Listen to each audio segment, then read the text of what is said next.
আজকের ক্লাসে financial management বই, এটি হচ্ছে বিবিএ অনার্স তাদের ফিনান্সিয়াল ম্যানেজমেন্ট বই থেকে চ্যাপ্টার ক্যাপিটাল মার্কেট ফিনান্সিং। তাহলে ফিনান্সিয়াল ম্যানেজমেন্ট বইয়ের ক্যাপিটাল মার্কেট ফিনান্সিং থেকে ক্লাস 1। তাহলে ক্লাস 1-এ আমরা যে কাজটা আজকে করব, এখানে এদের যে প্রয়োজনীয় কিছু সূত্র আছে, সূত্রগুলো আমি বুঝিয়ে দিব।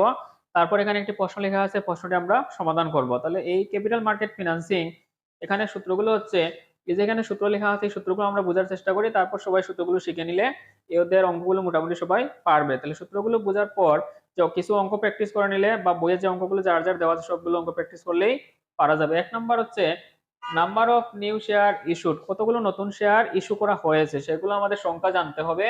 সূত্র হচ্ছে fund to be raised, fund কত টাকা বৃদ্ধি করা হয়েছে, সাবস্ক্রিপশন প্রাইস, এগুলোর জন্য সাবস্ক্রিপশনের প্রাইস কত টাকা। তাহলে এটি আমরা সূত্র ব্যবহার করব number of new share issue. এখন এটির আরো একটি সূত্র আছে, number of new share issue exciting share number of right. Exciting শেয়ারকে আমরা নাম্বার অফ রাইট দ্বারা এখানে কি করব, ভাগ দিয়ে দিব। এক্সাইটিং শেয়ারকে আমরা এখানে নাম্বার অফ রাইট দ্বারা ভাগ দিয়ে দিব। তাহলে এই হচ্ছে number of new share issue বের করার দুটি সূত্র। 3 নম্বর হচ্ছে এখানে নাম্বার অফ রাইট। এই যে number of right, number of right কে সংক্ষেপে বলা হয় এন। এন বের করার সূত্র হচ্ছে ওল্ড শেয়ারকে নিউ শেয়ার দ্বারা ভাগ দিব, তাহলে আমরা পেয়ে যাব number of right. Number of রাইটের সূত্র ওল্ড শেয়ার ভাগ হচ্ছে নিউ শেয়ার। 4 নম্বর হচ্ছে ভ্যালু অফ দা ফার্ম। এই ফার্মের ভ্যালু, ফার্মের যখন ভ্যালু বের করা হবে, এখানে বোঝাই যাচ্ছে একটি পুরাতন মূলধন আছে, একটি নতুন মূলধন আছে, দুটি মিলিত হয়ে হবে কোম্পানির ভ্যালু। তাহলে ভ্যালুর এখানে আমরা লিখব ওল্ড শেয়ার, পুরাতন শেয়ারের সংখ্যা তার প্রাইস দিয়ে গুণ দেব, নিউ শেয়ার তার সাবস্ক্রিপশন প্রাইস দিয়ে আমরা এখানে গুণ দেব, আর এই দুটি যোগ করার পর ভ্যালু অফ দা ফার্ম হয়ে যাবে।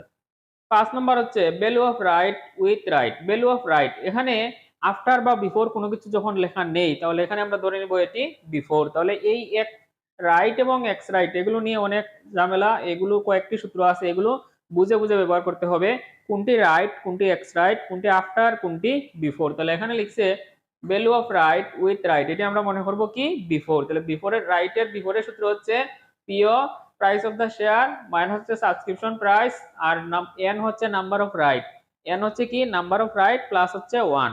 এটি হচ্ছে রাইট বিফোর রাইট বের করার সূত্র। এখন 6 নাম্বার হচ্ছে ভ্যালু অফ এক্স রাইট।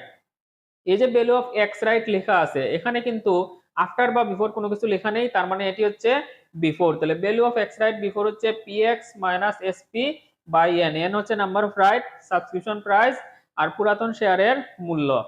তারপর হচ্ছে ভ্যালু অফ রাইট। এই যে ভ্যালু অফ রাইট, এখানেও ছিল একটি ভ্যালু অফ রাইট, এখানে আমরা লিখবো পিও মাইনাস পিএক্স। তাহলে পিও থেকে পিএক্স আমরা কি করব, মাইনাস করে দিব। 8 নম্বর হচ্ছে x right after. X right এখানে আফটার রাইট শেয়ার, এখানে বলা আছে আফটার, তার মানে এখানে ছিল বিফোর, এখানে হচ্ছে আফটার। তাহলে এক্স রাইট, এই যে একটি এক্স রাইট, এখানে আরো একটি এক্স রাইট, তাহলে এটিকে আমরা বলবো বিফোর আর এটিকে বলবো আমরা আফটার। তাহলে এক্স রাইট এখানে হচ্ছে পিও ইনটু এন, তাহলে পিও ইনটু এন হচ্ছে নাম্বার অফ রাইট প্লাস হচ্ছে সাবস্ক্রিপশন প্রাইস, এখানে হচ্ছে নাম্বার অফ রাইট প্লাস 1। তাহলে এগুলো আফটার বিফোর, এগুলো ভালো করে বুঝে নিতে হবে।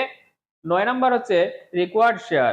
রিকোয়ার্ড শেয়ারের সংখ্যা বের করতে গেলে এখানে হচ্ছে ডিডি, ডিডি হচ্ছে declared director, desire director, desire director plus হচ্ছে এনএস হচ্ছে নাম্বার অফ শেয়ার, এখানে হচ্ছে ডিক্লেয়ার ইলেক্টেড, ডিক্লেয়ার ইলেক্টেড কতজন ডিক্লেয়ার ইলেক্ট করা হয়েছে প্লাস 1, আর এগুলো হিসাব করার পর এখানে আমরা লিখবো আবার প্লাস 1। এই সূত্রটি বিকল্পভাবে ব্যবহার করা যায়। এখানে আউটস্ট্যান্ডিং শেয়ার, যতগুলো শেয়ার আছে এই আউটস্ট্যান্ডিং শেয়ারকে আমরা 50% করব, আউটস্ট্যান্ডিং শেয়ারকে আমরা কি করব 50%, তার সাথে প্লাস 1 যোগ করে দিব।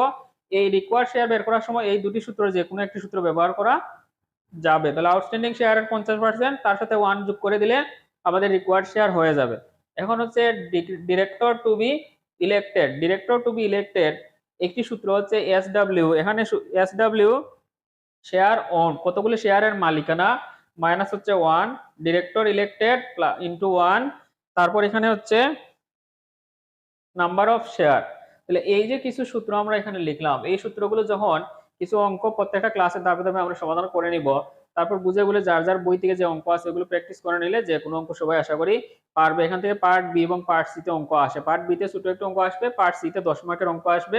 তাহলে এই সূত্রগুলো ভালো করে বুঝলে এবং পার্টের কিছু অঙ্ক প্রথমে তুমি দেখে দেখে করো, দেখে দেখে করতে থাকো, তারপর যখন বুঝে নিবা তখন তুমি ভালো করে অঙ্ক প্র্যাকটিস করতে পারবে, তারপর আমরা সমাধান করে নেব। তাহলে এই ছিল আজকের ক্লাসে সূত্রের আলোচনা। এখানে একটি প্রশ্ন লিখে রাখছি, আগামী ক্লাসে আমরা এই প্রশ্নের সমাধান করব। তো এই সূত্রগুলো সবাই শিখে নিয়ে পরবর্তী ক্লাসের জন্য প্রস্তুত থাকো। ধন্যবাদ, সবাই ভালো থাকো।